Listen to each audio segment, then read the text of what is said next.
Detalles devastadores nuevos sobre Mark Knopfler han dejado a los fans de Dire Straits conmocionados y desconsolados. Una vez la fuerza motriz detrás de una de las bandas más legendarias del rock, Knopfler ahora revela nuevos y devastadores detalles sobre Dire Straits, la razón por la que nunca se unirán. Detrás de la fama hay una historia más profunda, una historia de éxito, lucha y decisiones personales que destrozaron los sueños de millones.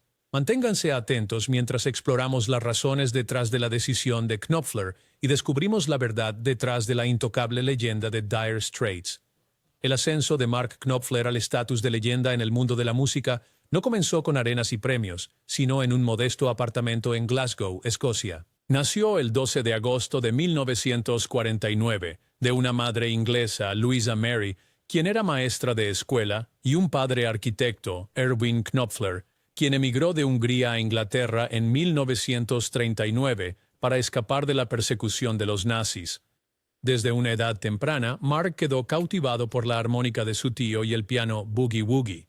Estos instrumentos contaban historias, y el impacto de ese tipo de narración musical algún día encontraría su camino en la composición de canciones de Mark. Se animó a sí mismo y le suplicó a sus padres por una guitarra con la esperanza de tocar como su héroe, Hank Marvin de The Shadows, cuya Fender Stratocaster roja se había vuelto icónica. Finalmente le dieron una guitarra Hofner Super Solid, menos opulenta que una Stratocaster, pero aún así encendió su pasión por tocar.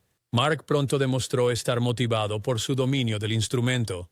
Aunque la música era un amor profundo, no era su única ocupación. En su adolescencia temprana, Mark se convirtió en un lector voraz y comenzó a trabajar los sábados en el Newcastle Evening Chronicle cuando cumplió 13 años. Fue entonces cuando se hizo gran amigo del poeta Basil Bunting, cuya presencia literaria permanecería con él durante muchos años. Sin embargo, la música siempre tuvo un efecto gravitacional. Mark pronto comenzó a experimentar con varios géneros y estilos musicales, muy influenciado por el rock and roll, el blues y el folk. Se sentaba durante horas a escuchar a grandes narradores como Elvis Presley, Chet Atkins y B.B. King. La guitarra se convertiría en su principal vehículo de expresión y su técnica de finger picking, que más tarde definiría su sonido característico, comenzó a tomar forma durante estos años formativos. Pero ¿qué fue lo que impulsó a Mark a superar la adversidad y seguir con la música? Pudo haber sido el destino o algo más profundo lo que lo atrajo hacia su verdadera vocación. A pesar de su creciente interés en la música, Mark decidió que emprendería una educación formal. Asistió al Harlow College y se graduó en 1968. Siguiendo su pasión por la escritura, se dedicó al periodismo durante un año, trabajando como reportero junior para el Yorkshire Evening Post. Pero aunque Mark admiraba el periodismo como oficio, la necesidad de crear música no lo abandonaba. Incluso mientras entrevistaba a otros, sabía que su verdadera voz era la guitarra, no la máquina de escribir. Fue en Leeds donde conoció a Steve Phillips, un compañero entusiasta del blues, y juntos formaron un dúo llamado los Duolian String Pickers. Luego de otro periodo en la escuela en la Universidad de Leeds en 1973, Mark comenzó a enseñar en el Loughton College, donde dio clases durante 3 años. A pesar del entorno académico, el fuego de la música dentro no cesaba, sino que ardía más fuerte que nunca. Fue en este momento cuando grabó la primera de varias demos, incluida una llamada Summer's Coming My Way. Las primeras grabaciones no obtuvieron mucho reconocimiento de las masas, sin embargo sentaron las bases de lo que estaba por venir. La música todavía no pagaba las facturas, así que Mark combinaba su enseñanza con actuaciones en bandas locales como los Calf Racers, tocando en pubs y clubes alrededor de Inglaterra. Fue en uno de estos conciertos fortuitos que Mark encontró esta vieja guitarra acústica deformada. La guitarra era casi intocable, pero para evitar romperla, desarrolló un delicado estilo de rasgueo con los dedos. Poco sabía él que esta técnica se convertiría en el sonido característico que lo separaría de otros guitarristas en la industria. A menudo miraba atrás y decía que fue este momento de adaptación forzada lo que le ayudó a encontrar su voz en la guitarra. Durante este periodo, el hermano menor de Mark, David, quien también tenía ambiciones musicales, se mudó a Londres y los dos hermanos compartieron un piso con John Ilsley, un talentoso bajista. Su apartamento era un centro creativo lleno de música e ideas, y estos 3 hombres talentosos a menudo tocaban juntos de manera informal. Hubo una conexión instantánea tanto a nivel musical como personal. Se dieron cuenta de que tenían algo especial. En 1977, con John en el bajo, Mark en la voz principal y guitarra y David en la guitarra rítmica, formaron lo que se convertiría en una de las bandas de rock más icónicas de la historia, Dire Straits.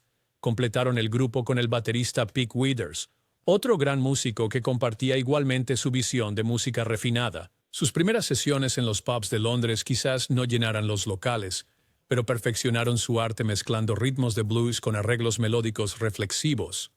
Para finales de los años 70, la escena musical de Londres ya estaba llena de la energía cruda del punk rock.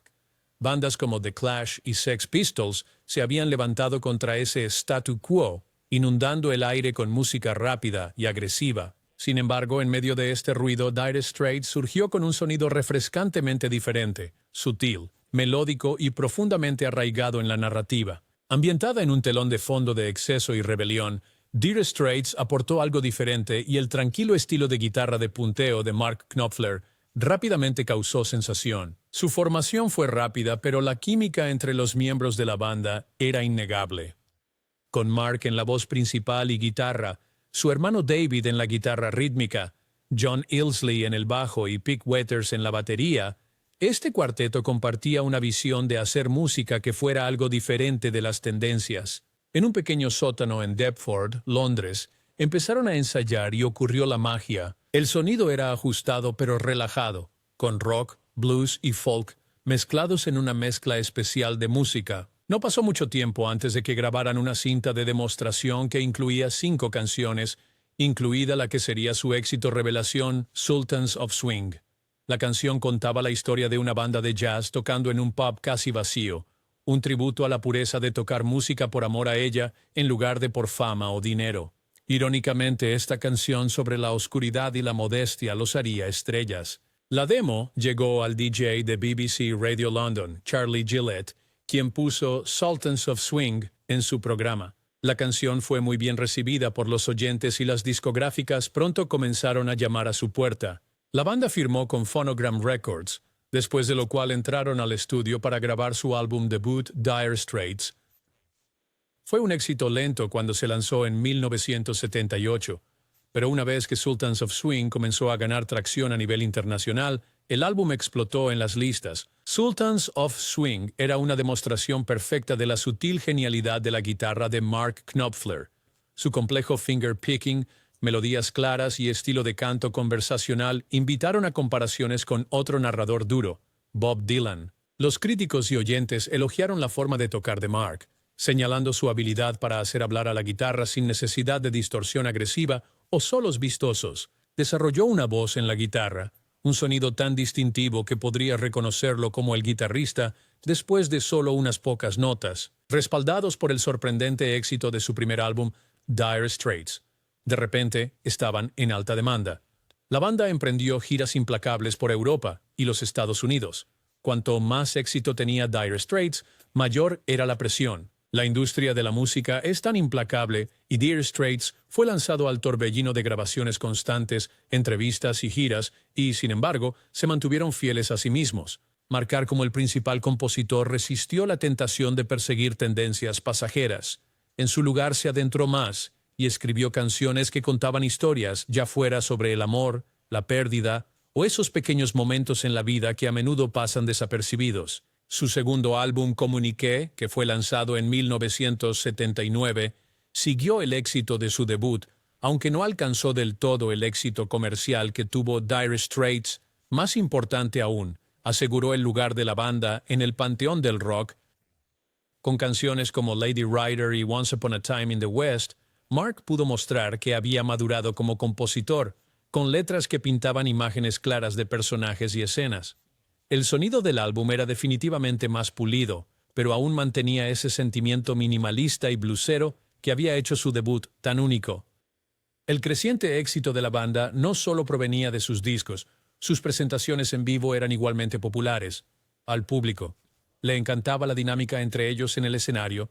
Había algo orgánico en sus presentaciones, una sensación de que cada noche era única. Sin embargo, Mark seguía siendo tan sencillo y con los pies en la tierra como siempre. aunque la banda comenzaba a hacerse muy famosa. Tenía poco interés en la vida de rockero que venía con el éxito. Hablaba con humildad e introspección durante las entrevistas y siempre parecía estar más centrado en su música que en las trampas de la celebridad. La sinceridad solo lo hacía a él y a la banda aún más agradables para sus fans. Cuando llegaron los años 1980, Dire Straits estaba al borde de algo más grande. Su tercer álbum, Making Movies, lanzado en 1980, fue el punto de inflexión. Producido por Jimmy Iovine, quien había trabajado con Bruce Springsteen y Tom Petty, el álbum presentaba un sonido más expansivo. Canciones como Romeo y Julieta y Túnel del Amor se convirtieron en clásicos instantáneos. Romeo y Julieta, en particular, se convirtió en una de las canciones emblemáticas de la banda, con sus letras conmovedoras que capturan la naturaleza agridulce del amor y la pérdida. Para mediados de los años 80, Dire Straits había alcanzado un nivel de fama mundial que muy pocas bandas habían experimentado. Su música había capturado los corazones de fans en todo el mundo, pero fue el lanzamiento de su quinto álbum de estudio, Brothers in Arms, en 1985, lo que los impulsó directamente a la estratosfera de la fama del rock. Brothers in Arms fue un fenómeno desde las notas iniciales de So Far Away hasta la épica y melancólica canción que da título al álbum. Fue una verdadera muestra de la evolución de Mark como compositor y músico. Pero fue la canción Money for Nothing la que se convirtió en el éxito. Revelación gracias en parte a su innovador video musical. La canción fue tanto un éxito comercial como un comentario cultural. Ganó popularidad en todo el mundo, alcanzando la cima de las listas tanto en Estados Unidos como en el Reino Unido, y le valió a Dire Straits su primer premio Grammy. Money for Nothing también fue ayudada por MTV, que estaba en su apogeo durante la década de 1980. El video musical animado de la canción, con imágenes generadas por computadora y de apariencia bloqueada, fue muy revolucionario en ese momento y se convirtió en uno de los elementos más reproducidos en el canal. La línea I Want My MTV, cantada por Sting en la apertura, se convirtió en un lema, asegurando aún más el lugar de Dire Straits en la cultura pop. Pero Brothers in Arms no se trataba solo de una canción.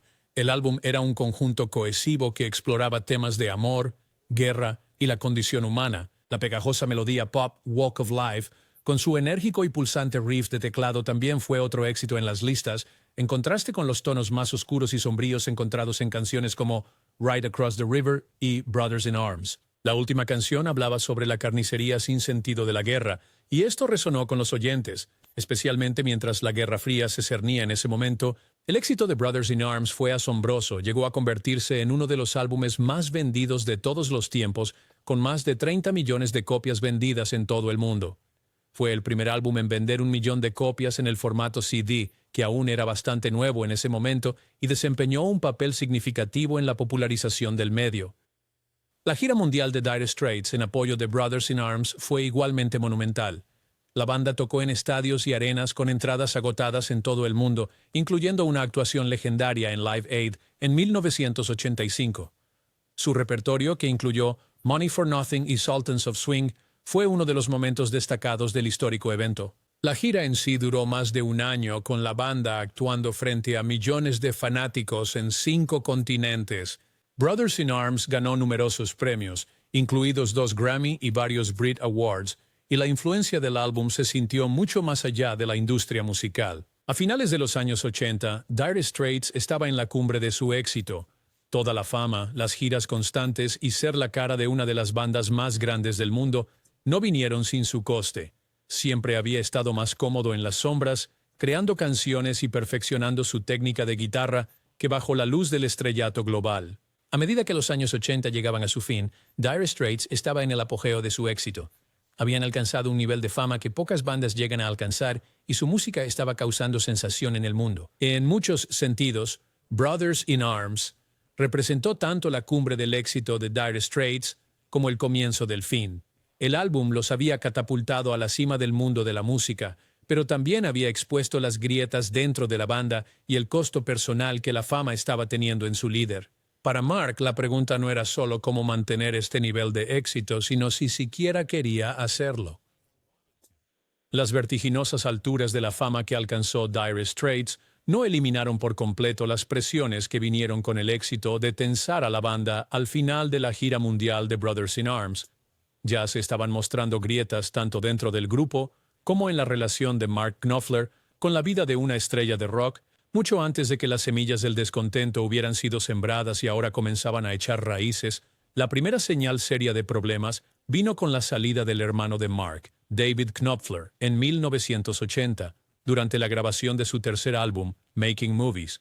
La salida de David había afectado la dinámica de la banda, y aunque nunca había sido tan central en la dirección creativa del grupo como Mark, su partida dejó un vacío. Los hermanos siempre habían tenido una relación algo tensa en la que David a menudo se sentía eclipsado por el talento y liderazgo de Mark. Las tensiones entre ellos habían crecido durante las sesiones de grabación hasta tal punto que David simplemente se alejó de la banda por completo cuando le preguntaron si su hermano sabía que iba a dejar la banda. David respondió: sí y no, realmente estábamos todos agotados. Demasiados conciertos, demasiado trabajo, demasiado estrés, no suficiente tiempo de descanso. Y las cosas iban de mal en peor, y decidí que ya había tenido suficiente. Reservé un vuelo, empaqué y regresé a Inglaterra, y no me he arrepentido ni un segundo desde entonces. A medida que avanzaban los años 80, Mark se sentía agobiado por las exigencias de la fama. El éxito masivo de Brothers in Arms había convertido a Dire Straits en una marca global, y con eso venía la presión constante de mantener ese nivel de éxito. Pero para Mark, la alegría de hacer música empezaba a ser eclipsada por las obligaciones de la fama. Todas las giras, las apariciones en los medios y las exigencias de sus fans y de la industria musical comenzaban a agotarlo. Para Mark, la música siempre había sido una búsqueda personal y creativa. Nunca había buscado la fama por sí misma, y todo lo que venía con la fama realmente no le importaba. En el fondo era un narrador, un músico que quería mejorar cada vez más en lo que hacía, en lugar de deleitarse con la adoración de millones. Pero como el líder y principal compositor de una de las bandas más grandes del mundo, los reflectores eran inevitables. Cuanto más tiempo pasaba en ellos, más incómodo se sentía, y esto se agravaba con el agotador calendario de la gira mundial de Brothers in Arms, que se extendió por más de un año y llevó a la banda a cada rincón del mundo. Fue física y emocionalmente agotador. Aunque los conciertos en sí fueron un éxito total, tocando en estadios y arenas con entradas agotadas noche tras noche, el viaje implacable y la falta de tiempo personal pasaron factura. Mark, siempre siendo más introvertido, encontró las demandas de estar continuamente en actividad cada vez más difíciles de manejar. En una entrevista con el Irish Times, Mark comparte que los conciertos llegan a un punto en el que se vuelven demasiado frecuentes y tan grandes que la energía cambia y no de maneras con las que él estaba cómodo. Le conviene a algunas personas. Te puedes acostumbrar a la magnitud de ello. No sé si yo realmente alguna vez lo hice. Lo que sucede allí es que el concierto se convierte en un evento. Hay una energía diferente, añadió. Si estás tocando en eventos todo el tiempo, algún gran festival inflado, alguna cosa enorme, entonces también estás perdiendo algo. Así lo parecía para mí. Tal vez estaba pensando demasiado. Tal vez debería haber seguido tocando, dejar que se hiciera tan grande como Brasil. Las tensiones dentro de la banda también comenzaron a aumentar. Aunque Dire Straits siempre había sido la banda de Mark en cuanto a decisiones creativas, los otros miembros, especialmente John Illsley y Pete Withers, siempre habían contribuido mucho a la formación de su sonido. Sin embargo, cuanto más famosa se volvía la banda, más se ampliaba la brecha entre Mark y el resto de la banda, especialmente Pete Withers. Solo 2 años después de que David Knopfler dejó el grupo, Pete también se fue en 1982. Cuando se le preguntó en una entrevista de 2021 por qué dejó el grupo, explicó que varias razones lo llevaron a salir de Dire Straits. Empezamos a tocar muy fuerte. Yo estaba comenzando a tener problemas con mis oídos, aunque no me daba cuenta de lo que era en ese momento. Solo recuerdo bajar del escenario y tener problemas con mi equilibrio, reajustándome después de estar en el escenario. Así que ese fue ese elemento. Continuó diciendo que la música se alejaba de cosas donde sentía que la batería podía hacer una contribución significativa o ciertamente ser parte de la conversación, se estaba poniendo mucho más y empezando a hacer cosas como de rock de estadio donde simplemente no se traducía a la forma en que yo quería tocarte. Luego hay toda una serie de aspectos personales, las dinámicas entre los principales individuos, de las cuales no quiero hablar en este tipo de entrevista. Simplemente suena a resentimiento, o lo que sea, ya sabes. Y pensé que sí, creo que es momento de hacer otra cosa ahora. Después de que David y Pete dejaron la banda, solo quedaron Mark y John. Cada vez que tenían que actuar, contrataban personal adicional para cubrir los puestos que quedaron vacantes. Para cuando la banda terminó su gira mundial en 1986, Mark estaba agotado sumado al estrés de mantener su éxito, más el costo personal de estar en el ojo público. Constantemente se preguntaba si quería continuar con Dire Straits en absoluto. Dio un paso atrás de la banda para centrarse en otros proyectos, como producir álbumes para otros artistas y trabajar en bandas sonoras de películas. Tales proyectos le dieron la oportunidad de explorar avenidas en la música diferentes a las que tenía con Dire Straits, sin sentir la presión de ser la cara de un fenómeno global. Pero incluso cuando Mark se distanció de la banda, la demanda de la música de Dire Straits se mantuvo fuerte. La compañía discográfica y los fans clamaban por más y el éxito de Brothers in Arms había elevado las expectativas más que nunca. La pausa de la banda fue breve, y en 1991 la banda regresó con su sexto álbum de estudio titulado On Every Street. Si bien comercialmente exitoso, el álbum no logró alcanzar el mismo nivel que Brothers in Arms, y parecía bastante obvio que el tiempo de la banda en la cima estaba llegando lentamente a su fin a principios de los años 90. Dire Straits era una banda solo de nombre. Tras el lanzamiento de On Every Street en 1991, estaba claro que la chispa que una vez encendió su música se estaba desvaneciendo.